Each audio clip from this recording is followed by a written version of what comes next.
Lordship settles four primary issues. It settles the priority issue. Remember law number one, He's Lord of all or He's not Lord at all. Right? Priority issue. He also settles the position issue. What position does He hold in your life? Is He in charge? Is He number one or are you number one? Is Jesus in control or are you? And most Christians wrestle over the position issue. Lord, you can have this, but you can't have this. How many know what I'm talking about? And these are physical items that I'm using to demonstrate. It's usually something internal. Lord, you can have this part of me, but not over here. This is mine. Hello, somebody. You know what I'm talking about? You can have this, but don't touch that. That's mine. I've reserved that for my own. Hello. I'll pray, but I won't serve. Or maybe it's the other way around. I'll serve, but I'm not going to pray. I don't have time for that. I'll sacrifice occasionally when it doesn't cost me too much. I mean, know what I'm talking about. Everybody with me? Don't let me bore you today. Just shout something every now and then so I know you're breathing, all right? Law number two then, number one was what? He's Lord of all or not at all. Number two, the position issue. Jesus is the center of my life. If He's the center of my life, then the circumference will take care of itself. In other words, when He is the center, then everything else around me is going to be taken care of because He's got it. He's in charge. And He knows what He's doing. And more often than not, we don't. Ooh, you're going to make it tough on me. Thank you. That's great, Pastor. Good preaching. I like that. Number three. Law number three was, for Jesus to be Lord of all, you can't just talk it. You have to walk it. Which one is that? That's the third. That's the profession issue. We must profess Him, but in professing Him, we have to live out our profession. We can call Him Lord, but that doesn't make Him Lord. So today we're going to explore the fact that if I really mean what I say about Him being my Lord and being number one in my life, then that means quite simply that Jesus owns all the stuff in my life. And I just manage it. Did you hear me? If He's Lord, He owns it. I manage it. Remember the scripture, not everyone who says to me, Lord, Lord, shall enter the kingdom of heaven, but he who does the will of my Father in heaven. Many will say to me in that day, Lord, Lord, have we not prophesied in your name? Cast out demons in your name, done many wonders in your name. And then I will declare to them, I never knew you. Depart from me, you who practice lawlessness. Or the King James says, you who work iniquity. Selfishness. Self-centeredness. And so, this final in the series is the possession issue. The possession issue. Until we settle the priority issue, until we settle the position issue, and until we get the profession issue under control, that I'm going to walk the talk and do what He says, not just be a hearer. Until we settle those issues, we're going to have a very difficult time making Him Lord over our possessions, particularly over our money. We've been deceived into thinking that our security is found in money. We think if we have enough money, that we'll be secure. Well, look at our country. We have at large a very materialistic society in our country. Anybody agree with that? Amen. When people love stuff, we love it, don't we? They like the toys. They like all the fun stuff. They They'll go into great debt. I hope it's none of you in here, but they'll go into great debt just to have the stuff that breaks before they're paid off. Can I get a witness in here somewhere? Rough. The number one issue in our elections usually is not moral issues like traditional marriage or abortion or education. It usually comes down to the economy. Why? Because we have a self-centered society who is materialistic, and we're deceived into thinking that our material possessions, particularly our money, gives us security. Well, if I just have this much, I'm going to be okay. Let me tell you something about that mentality. It doesn't take much for our money to be worthless. Amen. That's true. Look in the history of our country and look at the crashes that have happened, the recessions that have occurred. What happens? The value of what we have held on to and we think makes us secure declines to the point that it's nearly worthless sometimes. So how much security is there in that paper in your wallet? Or that number on your bank account roll? Does it really give you security? Well, it does for the moment, perhaps. But it's not going to be long term.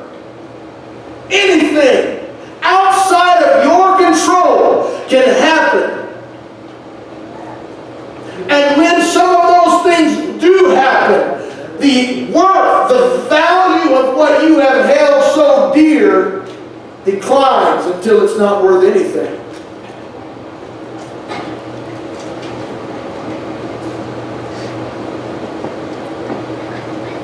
Instead of in God we trust, I think perhaps we degenerate into in money we trust. Many people really get excited about protecting that motto we have, in God we trust. Everybody seen that's on the new Utah license plate? I got one. I like it. That's a flag on there, in God we trust. At least for me it works. But people get pretty upset when you talk about eliminating that motto from our money and what have you. But they're really, they don't believe that motto themselves. They say it, but they don't live it. Just like some people say Lord, but they don't live it.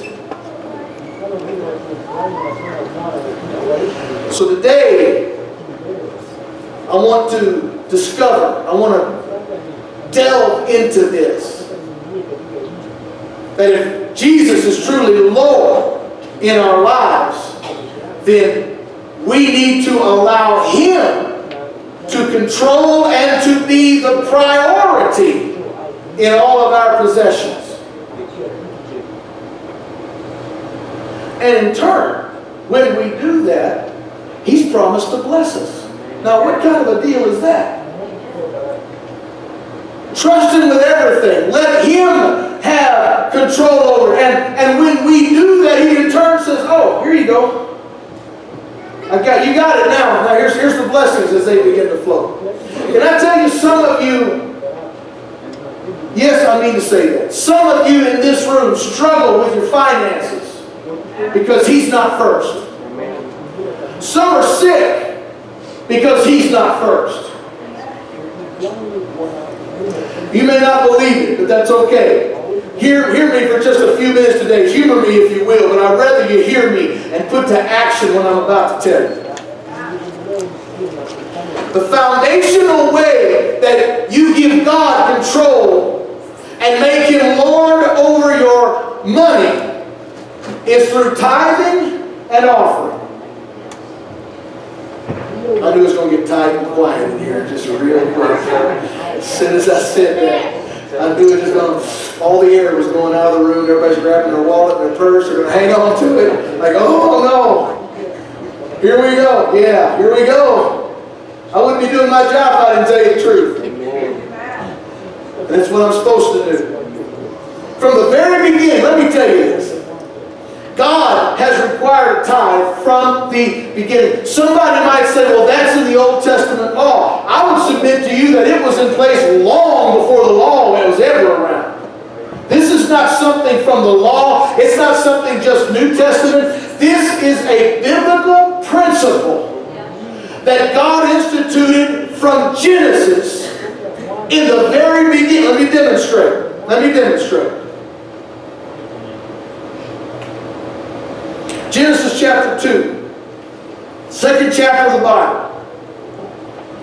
Lord God commanded the man, saying, of every tree of the garden you may freely eat, but of the tree of knowledge of good and evil you shall not eat, for in the day that you eat of it you shall surely die. What does that mean? How is that? Oh, just listen to me. Let me ask you, why would God place a tree with good-looking fruit in the middle of the garden? A garden He made for mankind, if He didn't want the tree to be used for food. Does that make any sense to anybody? From a human standpoint, probably not. But the purpose of the tree, and it specifically says in the midst, that means the middle of the garden. So, in my vivid imagination, Adam and Eve had to pass by this thing no matter where they went in the garden. It's right in the middle, in the way. It's got fruit on it. The fruit looks good. It probably looked different than anything else in the garden. And they can eat of every tree of the garden except that. Don't eat of that tree. Why would He do that? Was it not for the sake of Adam and Eve to make sure that their priorities were correct? Was it not for the sake of them to put their trust in God, who gave them that single commandment? That if He said don't eat of it, it doesn't matter what it looks like. It doesn't matter how tired I am of every other fruit in the garden. Don't eat of that. Don't eat of that. So if I trust God, I will obey His command. Does that sound familiar to anybody? If I trust Him, I will obey Him, and I won't eat of that fruit.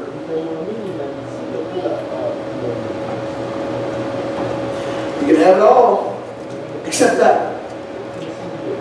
That was mine. So what happened when they took what belonged to God? What happened when they transgressed the only commandment in the garden? When they took what belonged to God, they were cursed. Everybody with me? Are four of you still breathing at least? Okay. When they took what belonged to God, they were cursed. That's not right. What do you mean it's not right? It's not my law. I didn't make it. God did. This was God's business. It was God's design on purpose. Okay, that's one instance. How about this one? Israel enters the promised land finally, 40 years of wandering in the wilderness. Everybody with me? 40 years wandering in the wilderness, waiting to get there. All of a generation died who died not believing that God would give them what He promised. Finally, Joshua's a new leader. They cross the Jordan River. They get to the new area. And the first thing they see is a huge city named Jericho. It was to be the first city that they were to conquer. Now, let me read for you a little bit out of Joshua chapter 6, the first part of verse 17. Now the city shall be doomed by the Lord to destruction, in and all who are in it. Well, that sounds harsh, doesn't it? Sure it does. Because this was everybody say first. The first city they came to. Why is that important? Because God said, that's mine. That's mine. It was the first fruit. It was the first city. It was the first of their accomplishments under the direction of God. And God said, you leave that stuff alone. Why then would it be translated doomed or cursed perhaps in some translations? Because there's a direct relationship or an understanding, if you will, of what happens when you take something that is consecrated to God. Consecrated or curse associated with taking what is consecrated. Jericho belonged to the Lord. That represented their tithe in the new land, in their promised land. It was the first fruit, the first portion of what they were about to be blessed with. You get this? God's going to bless them abundantly. Vineyards they didn't plant, houses they didn't build. Blessing them with abundance. But the first one's mine, said the Lord. They didn't have the blessings before they gave the first fruit. They got the blessing after they gave the first fruit. Everybody with me? Stay with me here. Every other city they could have for themselves. But that first one was devoted to God. It was consecrated to God. It was their tithe. And if you took from it, you would be cursed. Someone took from it. Anybody remember the story? Yes. What was his name? Ai was the next city. We'll get there in a minute. Achan. You're close. You're in the right story. Achan. I always thought that was an interesting name. Achan. You know what you do after a hard day's work? Achan. Yeah, exactly. You know what I'm talking about, don't you? Yeah, that's what I thought. Joshua 6, and you by all means abstain from the accursed things, lest you become accursed when you take of the accursed things, and make the camp of Israel a curse and trouble it. But all the silver and gold, the vessels of bronze, iron, are consecrated to the Lord. They shall come into the treasury of the Lord, because lordship, remember, settles the possession issue. Jericho was a rich city, had lots of fine things. And when you're the conquering army, the general accepted rule was, if you were the conqueror, you got the spoils. Right? So if your army took over a particular city, then you got whatever that city had was yours. Well, in this case, the first one didn't belong to the conquerors, it belonged to the God of the conquerors. Story goes that after Jericho, they go into the next battle, Ai. See, you're right there. And Israel is soundly defeated. It was a rout, if you will. And I think there were 36, 38 men lost their lives out of Israel trying to conquer Ai, and they were beaten. And Joshua is dumbfounded. He doesn't know what happened. And what's this all about? We think about it. All they did was march around the walls of Jericho. The walls fall down and they conquer the city. Oh, that's it. It's done. This is easy. We got this. Ai, we only need to send a few of our folks over there, because that's just a little place. Let's just send a small detachment over that way and they'll take care of Ai. Well, they didn't take care of Ai. Ai beat them. And Joshua can't figure it out. This doesn't make sense. God's promised blessings. And we figured it out, and we've also learned that God's blessing comes from our obedience. Chapter 7, still in the book of Joshua. The children of Israel committed a trespass regarding the accursed things. For Achan, the son of Carmi, the son of Zabdi, the son of Zerah, the tribe of Judah, took of the accursed things, so the anger of the Lord burned against the children of Israel. Joshua is despondent. He didn't know what's going on. What are you doing, God? What's going on? He falls on his face. He's in the presence of God. Why? What's going on? It's like you've let us down, God. This doesn't seem right. And God tells him quite clearly, get up. Israel has sinned. They've transgressed my covenant that I commanded them. They've taken of the accursed things. They've stolen and deceived, and they've also put it among their own stuff. Therefore, the children of Israel could not stand before their enemies, but turned their backs before their enemies, because they have become doomed to destruction. Neither will I be with you anymore, unless you destroy the accursed from among you. Can I paraphrase? God said to Joshua, they took my stuff that was consecrated to me. They took the tithe. They robbed me. So they broke the command and they suffered the consequences. See, that in Leviticus, you read this. All the tithe of the land, whether the seed of the land or the fruit of the land, is the Lord's. It is holy to the Lord. You cannot take what belongs to God and what is holy to God, because it will lead you to destruction. Can I get an amen? Yeah. And can I get an amen like you really mean it? Yeah. Not good. That's everybody get up, do jump. No, don't do jumping. The reality is that there are some here today. I'm treading on thin ice and I know it, but just hear me, hear my heart today. There's some in here today who spend more on your cell phone bill every month than you give to the church. Amen. Your cell phone bill and your internet access is more important to you than whether your church can keep the lights on every week.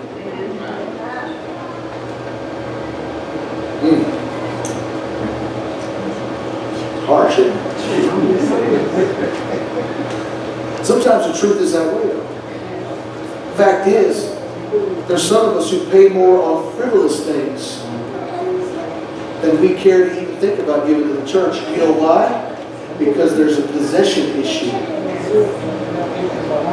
And it is a lordship issue that needs to be settled. And it needs to be settled today.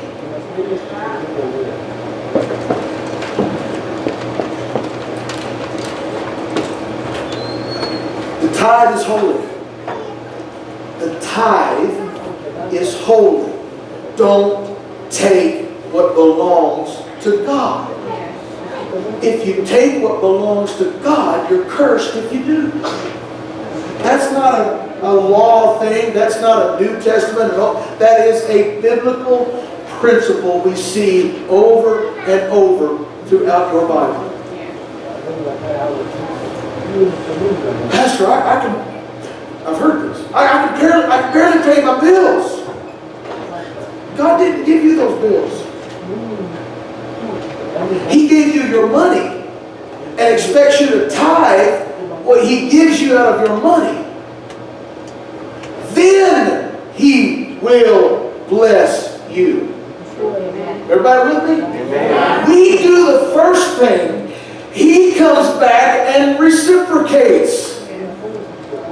But Pastor, I can't do it. I can't afford to. You can't afford not to.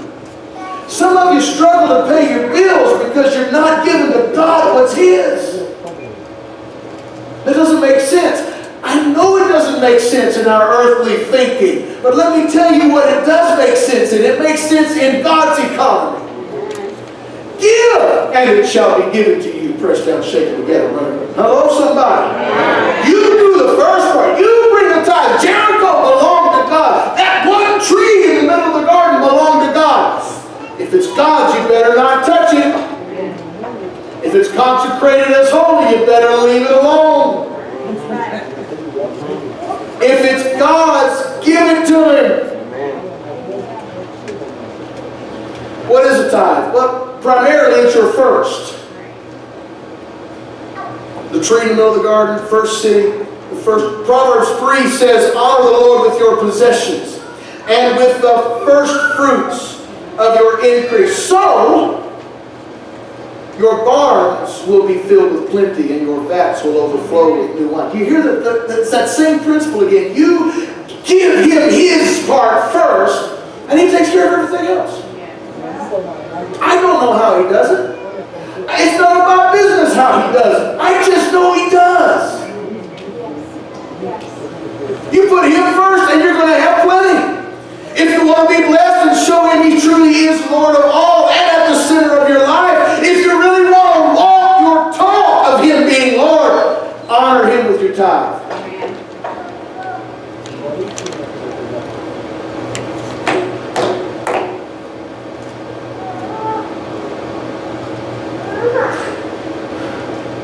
This is one of those moments where I'm not in the notes at all, so I'm just going to kind of follow what I'm feeling. Is that all right? Amen. Forgive the personal reference. But I've had my financial issues over the years that I did not understand. And I will tell you, I have always, from the time I've made any money on my own, made it a point to pay God his tithes. And to give offerings. That doesn't mean that my life was always a piece of cake and I always had everything I wanted. It does mean I always had everything I needed. And there is a difference. There's a big difference for some of us. So there have been times I've had more than I have, and there's other times I haven't had much of anything. There have been times I've been laid off and didn't have any application and interview after interview. I'm either overqualified or underqualified. Can't get anybody to even look at me twice. Anybody know what I'm talking about? Going down to the welfare office, standing in the unemployment line. That's fun, isn't it? No, it's not. It hurts. It's depressing.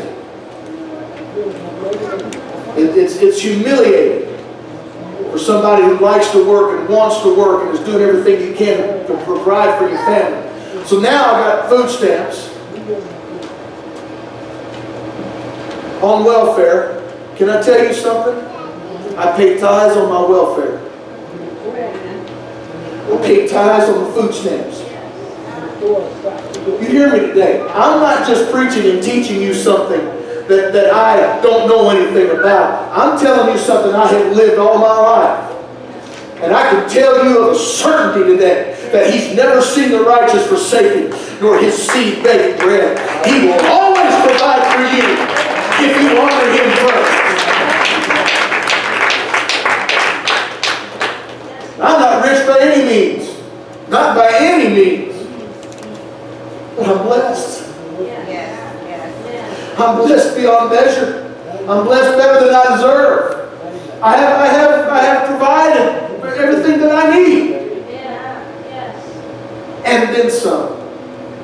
But it's not because of anything I've done. I'm telling you today, it's because when you put God first, he blesses. A tithe literally means a tenth, 10%. $1 out of every 10, $10 out of every 100, 100 out of every 1,000, 1,000 out of every 10,000, 10,000 out of every 100,000. Maybe I should go higher. Maybe there's somebody else in here today who wants to. 100,000 out of every million. Come on, somebody. Help us.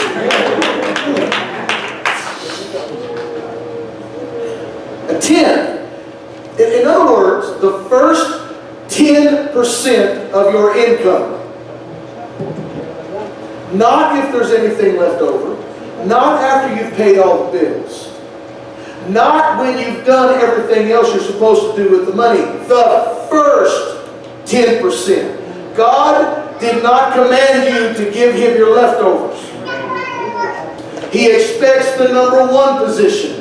He should have the number one position. And if he's Lord, he will have number one position. How do you give it? How do you make it a tithe? Well, we go to Malachi 3. Bring all the tithes into the storehouse, that there may be food in my house, God says. We bring a tithe into the storehouse. That's the house of God. That's the place where other believers like you and with others who have made him Lord. Tithe It's not what you give to the guy with a cardboard sign on the corner. Tithe is not what you give to other charities. Tithe is not what you give to the preacher on the radio or on television or on YouTube or wherever you may find a preacher. Tithe is what you bring into your local church, because that's where you get fed. That's where you find fellowship with fellow Christians and people you can worship with. That's where you find substance to your walk. That's where the tithe belongs. So we provide envelopes so that you can write it on there. We have a country that gives you the benefit of a tax deduction for giving to a place just like this. Hallelujah. Thank you, Jesus. Take advantage of it while we can. The purpose of the tithe is twofold. Number one is to demonstrate to God on your behalf that He's Lord over all, and that we trust Him with everything. And it's to provide the resources for the church to do ministry. I'm going to be very clear, very transparent. Is that okay? Amen. This church is handcuffed often because we don't have the finances to do the ministry that we feel needs to be done. We want to, we would like to, and we can't because the money's simply not there. Well, God will provide for it. Yeah, let me tell you how God provides for it. He brings people into the church who begin to understand that if I will give Him the tithe and make Him Lord over everything, then I'm blessed. And at the same time, that money I'm bringing into the house of God blesses the house of God, which in turn blesses the community that we live in, which also blesses those who can't afford to get to church, so we give them a ride on a van. Right. So we bless others with what is brought into the church, but it's only in so much as what comes into the church. Why do we have the vans we do? Because I don't have $40,000 to go buy a new one. Amen. So instead of putting a whole lot of money in one van and not being able to provide vans for everybody, we try to spread it out and find a cheap one the best we can and band-aid the thing together. Old Brother Wes has got duct tape and baling wire and bobby pins and paper clips and whatever it takes to hold them things together. Why? So we've got more of them. If we had more resources, it would be a different story. It's just the way it is. I'm not complaining. I'm just telling you the way it is. Is that all right? It's kind of a tough subject for some of us because it reveals where our hearts are. Oh, it got quiet again. Well, it's just about as bad as talking about money in your wallet, isn't it? But look, what did Jesus say? He said, don't lay up for yourselves treasure on earth, where moth and rust destroy, and where thieves break in and steal. Lay up for yourselves treasures in heaven, where neither moth nor rust destroys, and where thieves do not break in and steal. For where your treasure is, there your heart will be also. Your giving demonstrates where your treasure and ultimately where your heart is. If that's the case, some have more heart in their cell phone than they do in their church. Right.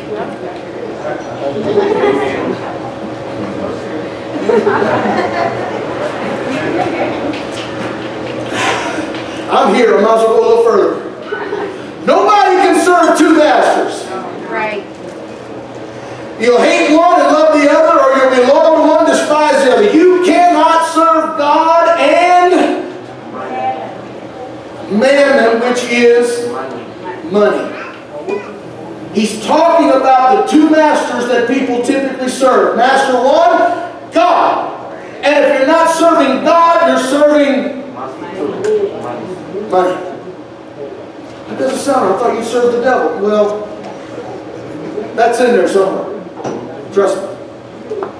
But money is a hard taskmaster. When we do show that Jesus is truly Lord of all, we serve Him and we don't serve our money, Our money serves us. We serve God. And He promises to bless us. Oh my. It's almost a no-brainer for me. Bring all the tithes into the storehouse, that there may be food in my house. Try me now and see, says the Lord of hosts. See if I will not open for you the windows of heaven and pour out for you such a blessing that there will not be room enough to receive it. God invites us not only to give, to prove that He is Lord even in our possessions, but He says, if you do that, I'm going to bless you so much that there's not even room for you to receive it. Why don't we do it? Well, why don't we try Him and see? Well, probably because we don't believe what He said He would do. If we believed it, it wouldn't be a problem. So God invites us to test it. See if I won't. It's the only area of your life He's invited you to test it. You try this and see if I won't.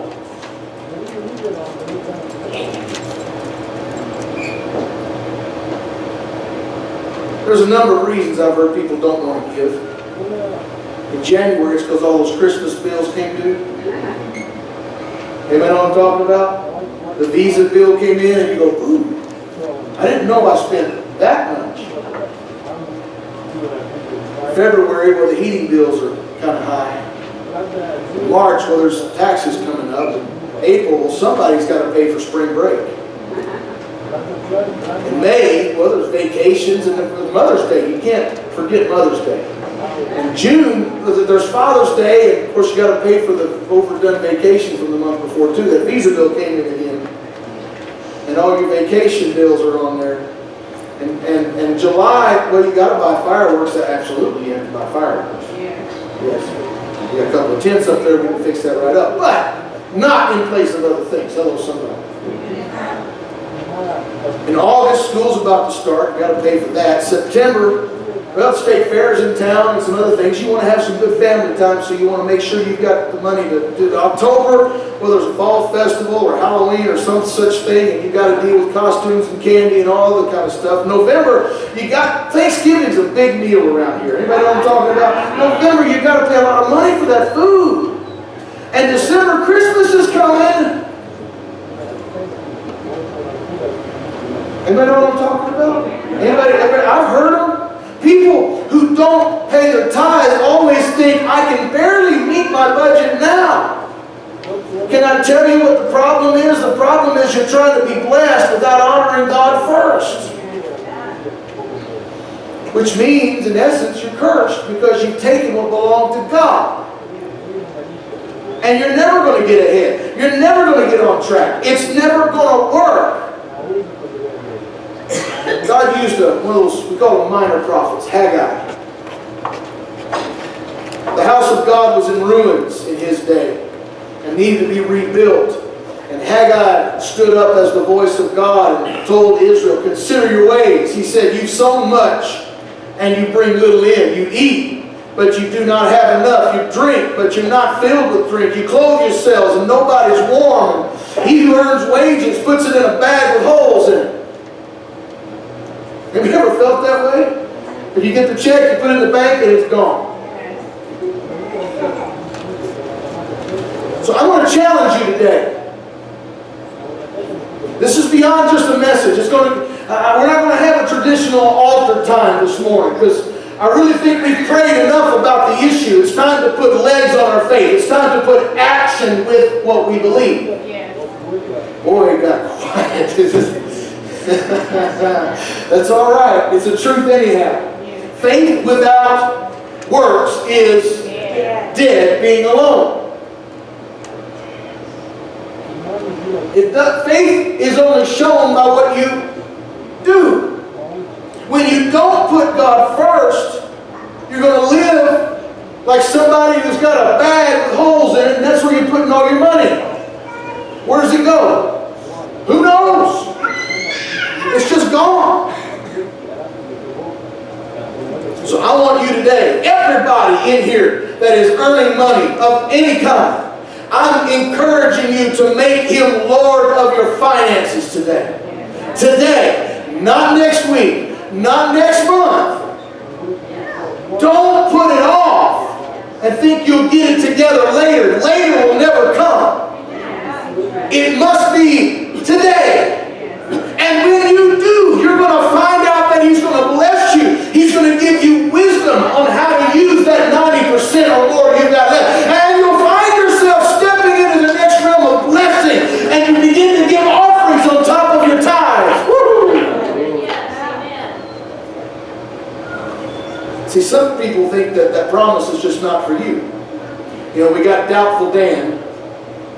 Well, I'll give enough that's left. I'll tip God. Some of you don't give God as much as you give a waitress at the table. Your lifestyle says, well, if God meets my needs and I'm satisfied, well, I'll give Him a little bit. I'll come and drop in $1 or $2 at the plate when it comes time because it looks good to everybody else, and I'll just do that much. I'll tip it. But He doesn't hold first position.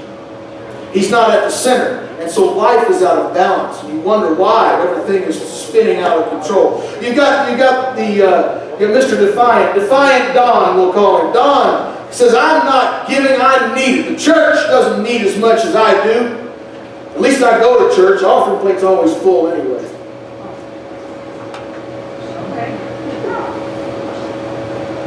And they wonder why they never have enough. Why? Well, because he's either Lord of all or not at all. You got Divided Dave. You remember him? They don't know what to do. They know they should, but they're so used to holding on to what isn't theirs that they don't know if they can make it without it. And so they'll give tithe every now and then. They'll give it this week and maybe in a couple of weeks, but there's always a bill that comes up. There's always something else that jumps in the way that has to get paid. And so they back away. Divided. They haven't learned to walk, to talk.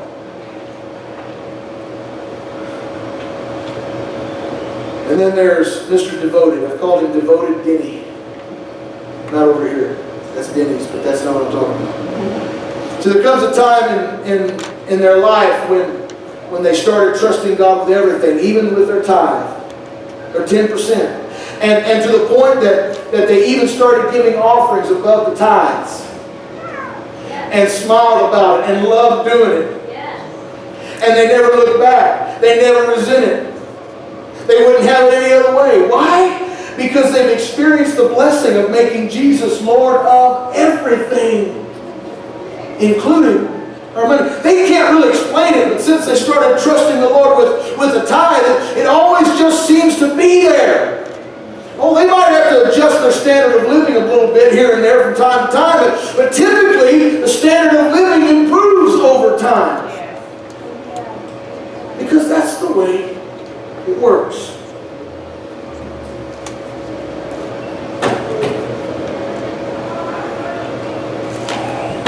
God realizes that the hardest thing you'll ever do is give up money.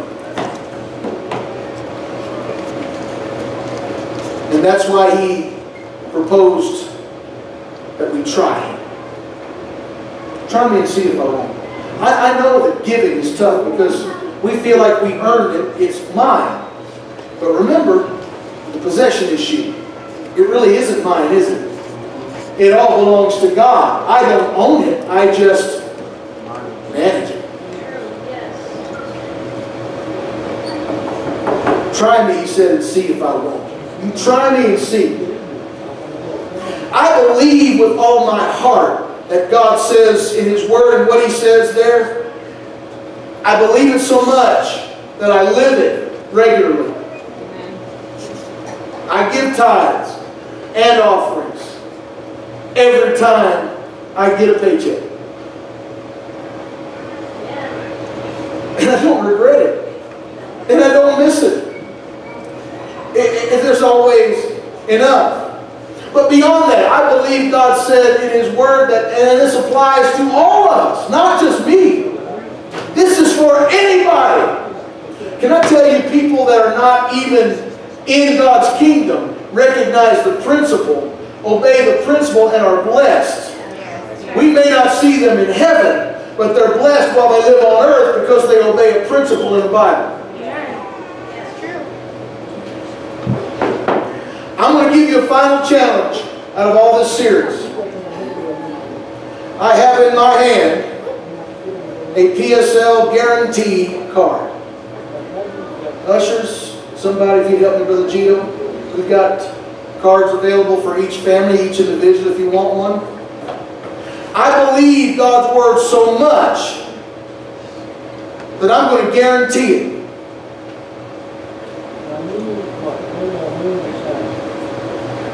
I want you to look at these cards and I want you to fill them out and turn them in.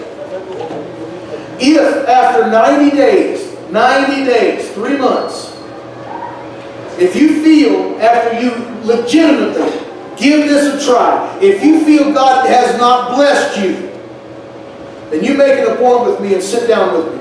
And if I'm convinced you've not been blessed in some way, I'm going to write you a check for every bit you've given in that 90 days. If it's an increase, I'll write you a check for the increase that you gave. If whatever it is that you're trying God with, if He has not blessed you in a 90-day period in some way, I'll give it back to you. Now, can I tell you, there's a part of me that cringes doing this. That part of me that's human, that doesn't want to believe that God is always right and always means what He says in His Word. But there's another part of me that has tried Him and has seen and knows beyond a shadow of a doubt that if we will give, He will bless. Now, I want you blessed. I want you blessed. I want you blessed above measure. So how's that going to happen? It's going to happen when we as a church body realize how to make God the Lord of all. And one of the primary ways is through our... Can I tell you this? The first place the enemy is going to attack you is in your giving. The first place he's going to attack you is in your giving. Now remember, please remember, a tithe is 10%. That belongs to God. You need to give that to God. That's holy. You're not going to be blessed if you don't do it. Well, I'm doing okay. Well, okay is not where God wants you to be.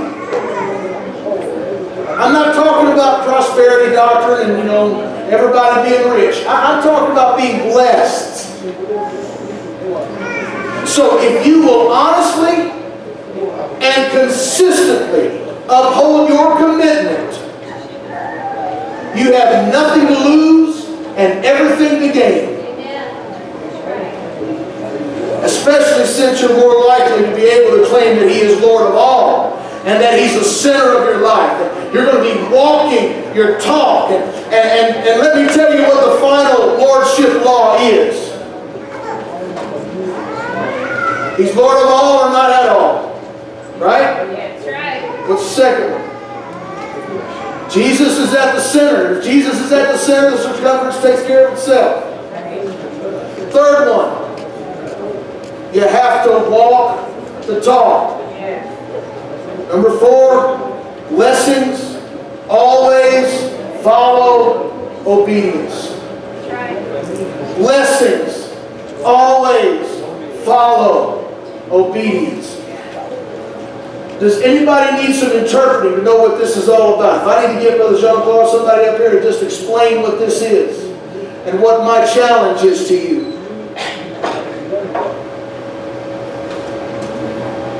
Can I tell you some of the things I fight against doing this? Oh, that preacher always wants my money.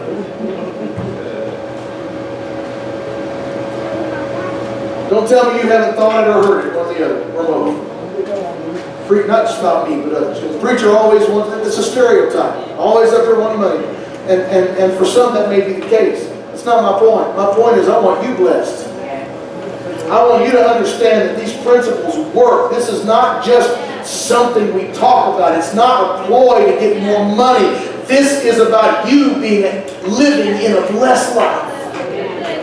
An abundant life. Receiving blessings beyond what you're capable of receiving. Wow. That's amazing.